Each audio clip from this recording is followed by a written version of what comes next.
Salut les fraudes! Ça va les gars, tranquille? Quel parcours de Francfort? J'avais dit Francfort les gars. Bon après le chat vous étiez 70% à avoir dit Francfort, donc voilà. En vrai les Glasgow Rangers ils ont loupé le coche les gars. Vous vous rappelez la double occasion qu'ils ont à un moment? Je crois que c'est Kent et Shipuki, ils ont la double occasion du 2-1 là. Incroyable trappe. Ça va les gars, c'est un beau parcours quand même, y a rien à dire. En sachant qu'ils avaient gagné tous leurs matchs à l'extérieur, je crois, Séville, Barça, West Ham. Il y aura 5 clubs allemands en Ligue des Champions, ah bah oui. Tu te dis c'est fou, PL Liga, ça fait du bien peut-être de voir un peu autre chose les gars. Ça fait un petit peu de bien je pense. Joyeux anniversaire, oh mon poteau! Oui mon passeur! On se comprend parfaitement sur le terrain les gars, vous l'avez déjà vu bien sûr mon pote. Il y a 10 ans jour pour jour, Chelsea remportait la Ligue des Champions pour la... Ça c'était beau pour Drogba parce qu'il la méritait lui.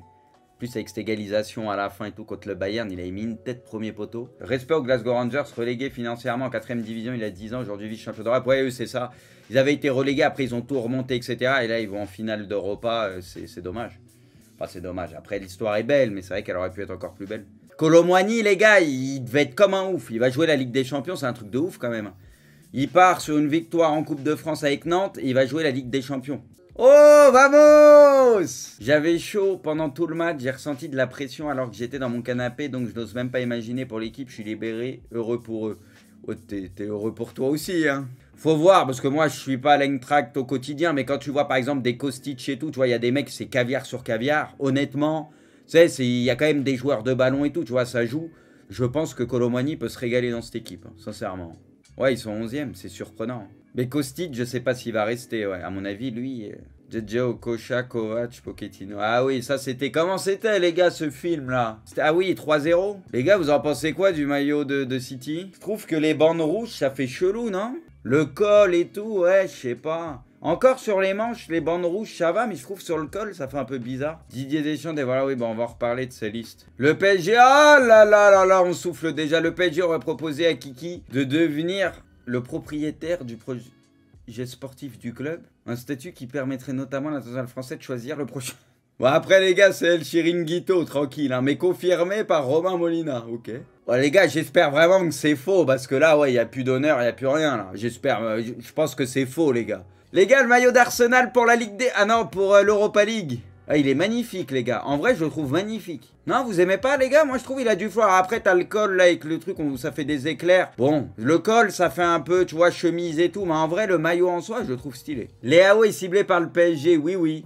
D'autres équipes anglaises suivent aussi sa situation, ok. Le Portugais est estimé à 100 millions, ça c'est vrai, mais il bougera pas, puisque déjà, ça fait partie du projet. Voilà, on l'a compris, Léao, c'est le présent et le futur du Milan. Et faut pas oublier, les gars, parce qu'avant, ça venait piller le Milan quand c'est venu prendre Thiago, Ibrahimovic, etc. Quand le Milan commençait à décliner, ils avaient moins de thunes, etc. Mais là, le Milan, les gars, ils ont des moyens maintenant. Ça va changer, parce que là, il y a les thunes qui arrivent. C'est pas en mode, on doit vendre, on a besoin d'argent. Non, c'est eux qui ont de l'argent aussi. Donc, on va doser, il va rester là, gardez vos 100 millions, achetez des fraudes, faites-en ce que vous voulez, mais lui, il bouge pas. Lui, Hernandez, tout ça, les Tomori, etc., ça bouge pas. Ça bouge pas, les Tonali, c'est fini. Mais c'est vrai que ça peut faire rêver vos clubs, parce qu'il est meilleur que tous les joueurs de vos clubs, ça c'est sûr, je peux comprendre que ça vous fasse rêver. Il y a beaucoup de joueurs du Milan qui vous font rêver, je peux l'entendre. Mais les gars, restez à votre place. Milan, c'est un bien plus grand club que vos clubs préférés, etc. Vous attaquez pas à Milan, c'est un monument, voilà. Modric, la remontada la plus agréable, oh l'arrogant.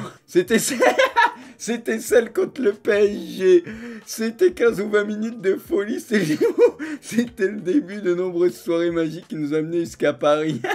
Oh là là. Les masses salariales des leaders des 5 grands championnats. Ah, c'est là où on voit, les gars, il y a une petite diff à la base quand même. Hein. J'aurais jamais cru ça. Comment ça, c'est 2 fois City? Vraiment, si on me demandait, je pensais pas que City, y avait un gap comme ça avec le PSG et le Real. Je pensais qu'ils étaient plus proches niveau masse salariale. Mais moi, ça me paraît bizarre que les gars City, ils aient que ça en masse, non? Vamos! Le futur Ballon d'Or l'année prochaine, les gars. Divock Origi va signer à l'AC Milan à la fin de son contrat avec Liverpool cet été. Vamos! On prend gratuitement, les gars, on prend. Mais il est pas mauvais, les gars, Origi. Il va servir de ouf. Moi, j'aurais été content de l'avoir cette saison, je vous le dis, les mecs. Hein, Origi, j'aurais été content. Après, là, Milan, ils ont beaucoup de thunes. Ils vont étoffer l'effectif. Mais les gars, il arrive gratuitement.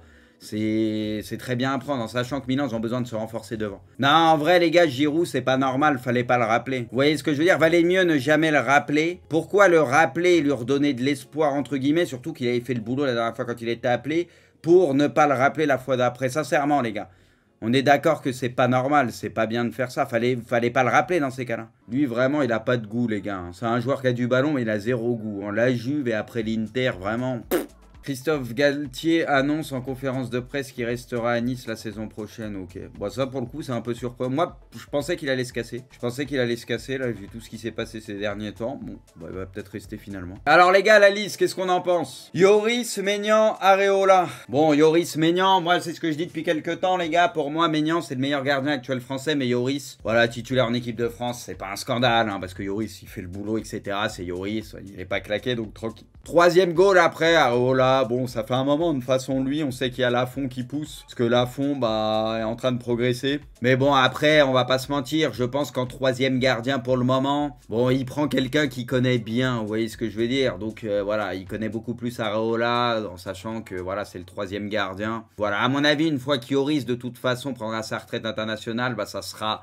On sait pas encore, hein, mais ça en prend le chemin. Sûrement Lafont qui viendra dans les trois, quoi. Klaus, Digne, Leroy Fernandez, Kipembe, Koundé, Pavard, Saliba, Varane. Moi, il y a Konaté où vraiment, je suis d'accord avec vous. En fait, les gars, moi, ce qui me dérange avec Deschamps, c'est qu'on sait très bien qui sera titulaire, on sait très bien, etc. Ça sera toujours les mêmes joueurs. Et à un moment, et même récemment, j'avais cru que ça changerait peut-être un peu avec lui, parce qu'il faisait des choix un peu différents, ce que tu veux, mais j'ai l'impression que sur la hiérarchie, c'est toujours les mêmes joueurs. Et il y a des joueurs qui sont en méforme complet, notamment défensivement. Et on a d'autres joueurs qui, pour le coup, poussent, qui jouent dans des grands clubs, on pense à Konaté, etc.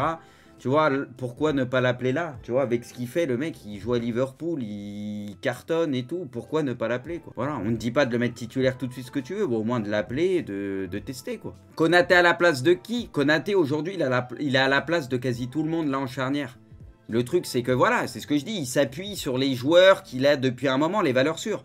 Est-ce que Varane est bon depuis quelques temps? Mais Varane, tranquille, il sera titulaire, il le prend, etc. Mais est-ce qu'il est bon? Je veux dire, aujourd'hui, pour moi, Konaté, là, en DC, qui est meilleur que lui, là, dans la liste? Sur la forme du moment, ouais, il y a Saliba qui est en forme, ce que tu veux, mais les gars, Konaté, on parle de Liverpool, la Ligue des Champions, on parle, il s'impose, etc. Il joue des top matchs. Oui, il n'y a pas loi, je suis d'accord, il y a peut-être pas loi. Même si c'est récent ce que tu veux, il pourrait être peut-être dans le groupe, non? C'est ça que je veux dire. Culture de l'instant. Le problème, Niebaf, culture de l'instant. Et moi, ce qui me fait peur, et c'est pour ça que la Coupe du Monde, à ce rythme-là, je la sens de moins en moins pour la France. Pourtant, il y a tout. C'est que j'ai l'impression qu'il va mettre les mêmes qu'il y avait déjà à la Coupe du Monde, qu'il y avait à l'Euro, ce que tu veux. Alors que je suis désolé, il y a des mecs qui sont en train de bousculer la hiérarchie et mériteraient d'avoir leur chance et leur place parce que peut-être ils sont meilleurs en ce moment que certains. Voilà, c'est aussi simple que ça. Voilà, faut dire les choses. Donc si on continue à mettre toujours les mêmes parce qu'on a gagné la Coupe du Monde avec, c'est ce que toutes les grandes nations font comme conneries H24. Après, il y a des bons joueurs, hein, tranquille. Hein, et il y a des joueurs qui souvent font le taf avec l'équipe de France, tu vois. Tu sais, tu prends l'exemple Pogba, etc. Ou peut-être Varane ou ce que tu veux. Tu sais, souvent en équipe de France, ça fait le taf.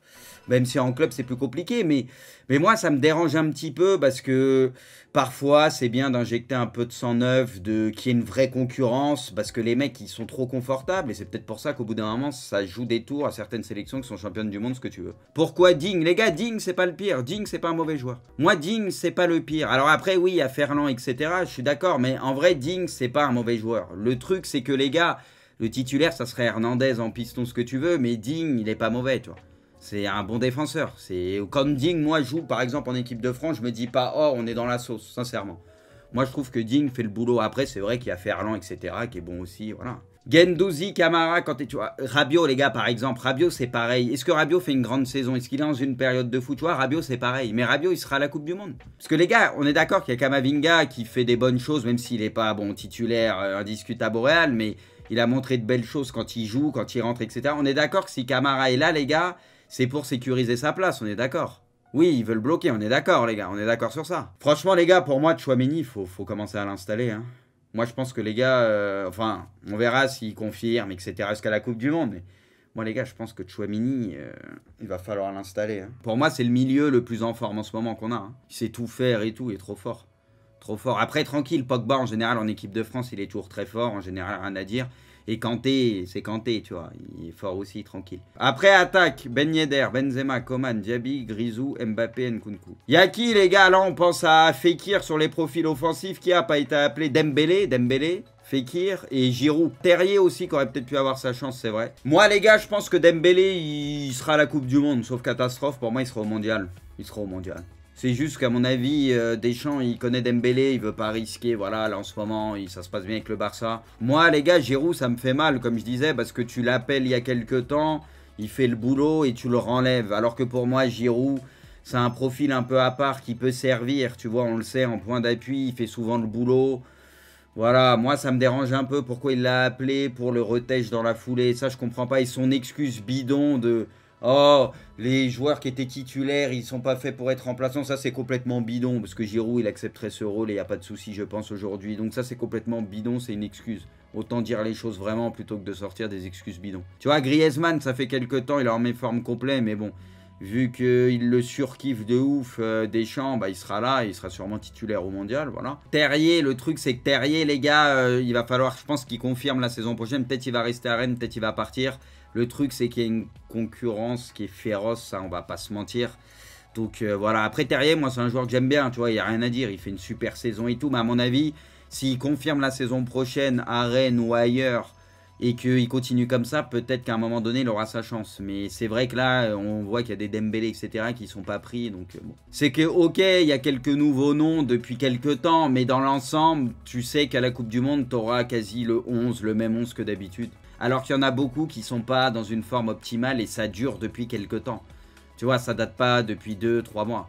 Toutes les grosses nations, ils se trouvent en général, ils sont champions du monde et la fois d'après, ils se trouvent en Coupe du Monde, ils passent pas les poules ou ils sautent vite. Parce que les nations, ils font tout le temps la même erreur. Tu as tes joueurs champions, tu continues à t'appuyer dessus, c'est la facilité. Tu as trop confiance en eux parce qu'ils ont fait le taf précédemment et tout. Et au bout d'un moment, moi je pense que ça a ses limites. Voilà, je pense que ça a ses limites. Parce que toutes les équipes championnes du monde, souvent, elles se font niquer la fois d'après. Voilà, et je pense que les gars, Benzema a fait du bien. Par exemple, c'est l'arbre qui cache un peu la forêt, même si l'Euro s'est très mal passé. Lui, Benzema, il montait en puissance et il cartonnait tout. Parce que lui, il avait la dalle. Ça faisait longtemps, il n'avait pas été appelé. Et lui, ça motive un peu. Je ne sais pas si vous voyez ce que je veux dire. T'injectes un top joueur et c'est limite, c'est un nouveau joueur. Ouais, c'est un top joueur. Et ça a fait du bien, même pour la Ligue des Nations, où tu vois, ils mettaient des buts de ouf. Tu vois, tu as besoin de ça, tu vois. Tu as besoin de ça. Donc moi, je pense, je te dis pas de refaire tout le 11 par rapport à la Coupe du Monde, mais quand tu vois la forme de certains depuis un moment, pour moi, faudrait essayer de les bousculer un peu et ouais, de faire jouer peut-être plus la concurrence. Voilà, c'est mon avis, c'est mon avis.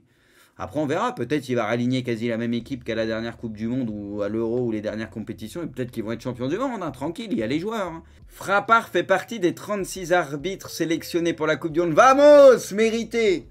La finale de la Coupe de France et tout, c'était une masterclass 100% méritée pour Frappard. Franchement, les gars, il est pas mal, non ? Des fois, il y a des ballons dégueulasses. Moi, je le trouve pas mal, les gars. Non, mais parce que, les gars, là, vous le voyez de manière statique. Les formes qui sont données avec les couleurs, c'est pas random. Hein. Vous allez voir que le ballon, quand il va être en mouvement, en train de rouler, vous allez voir que ça va être stylé. Officiel, Bourigeaud élu joueur du mois d'avril en Ligue 1. Bah, il fait une sacrée année. On souffle. F5. Bah là, c'est le F5. Ah non, c'était il y a 40 minutes, Bourigeau. La dernière fois, vous vous rappelez, les gars, quand on est arrivé tout en haut, il y avait Cristiano torse à poil qui a apparu. Ça s'actualisait tout seul.